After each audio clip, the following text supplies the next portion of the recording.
आज मु पास्तार गोटे रेसिपी नहीं आसी। यह बनैबा अति सहज, खूब कम समय लगी थाए। यह खाइबा को मध्य बहुत टेस्ट लगी थाए। पास्ता को पिला मानकठू बड़ जाए समस्त को खाइबा को पसंद लगे। तेबे चलतु देखिनेबा यार रेसिपी।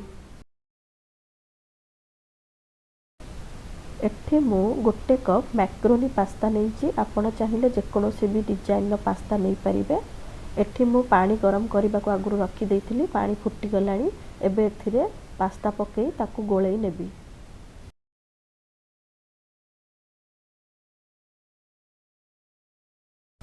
एबे एथिरे अध चामच तेल देदेवी।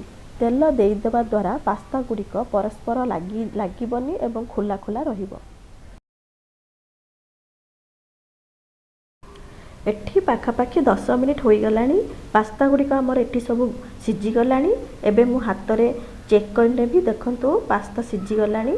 एबे यार गैस फ्लेम ऑफ करिकी आकु स्ट्रेनर रे छाणी नबा।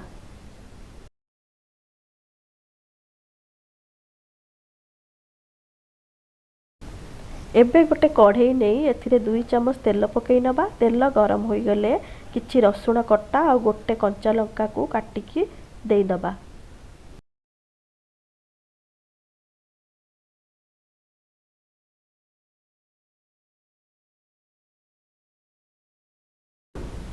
एठी मु 2टी मीडियम साइज पियाज को छोट छोट करी काटिकी नेइची।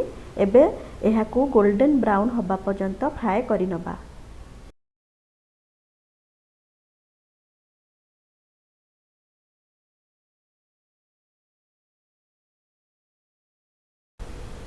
एठी देखंतु पियाज गुड़िक गोल्डन ब्राउन हो जाइए। एबे एथिरे परिबा पकेबा। एठी मु बीन्स को छोट छोट करी काटिकी नेइची। गाजर भी छोट छोट करी काटिकी नेइची एवं कैप्सिकम नेइची। कैप्सिकम को परे पकेबी कारण कैप्सिकम जल्दी सिझी जाई थाए।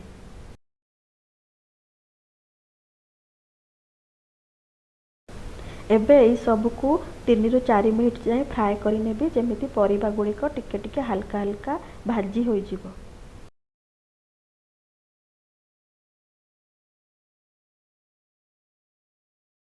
एइठी देखंतु आमर परिबा गुड़िक सब भाजी जाइए। एबे एथिरे कैप्सिकम पकई देबी। कैप्सिकम पकईकी ताकू भी 3 ରୁ 4 मिनिट जाए फ्राए करी नेबी।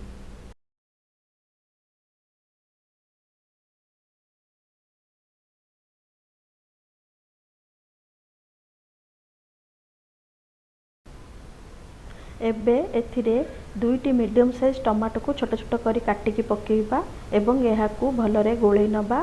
परिबारे जेमिति टमाटो गुड़िक मिसी जिवो।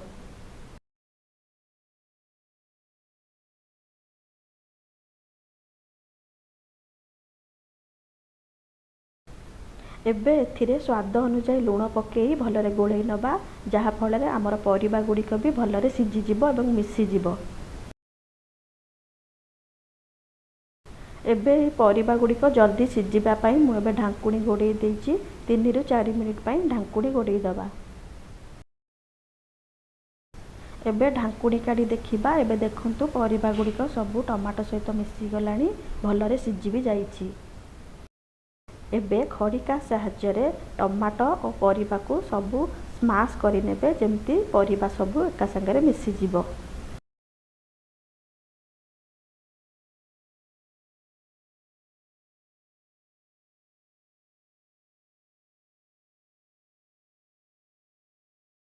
एबे एथिरे 2 बड़ चामच टमाटो सॉस पकेई एहाकू सबु भलरे गोळेई नबा।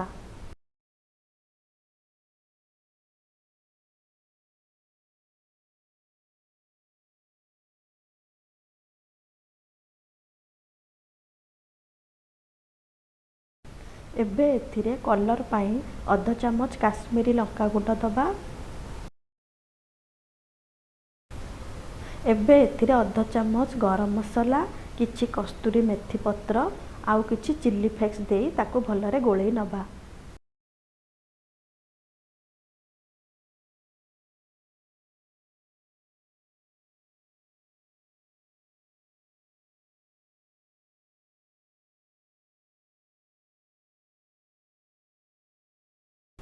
एबे बॉयल करी रखिथिबा पास्ता गुड़ी को सब देई दबा एवं ताकू गोळेई नबा जेपरी मसला रे आम पास्ता गुड़ी को ସବୁ ଭଲରେ ମିଶିଯିବ।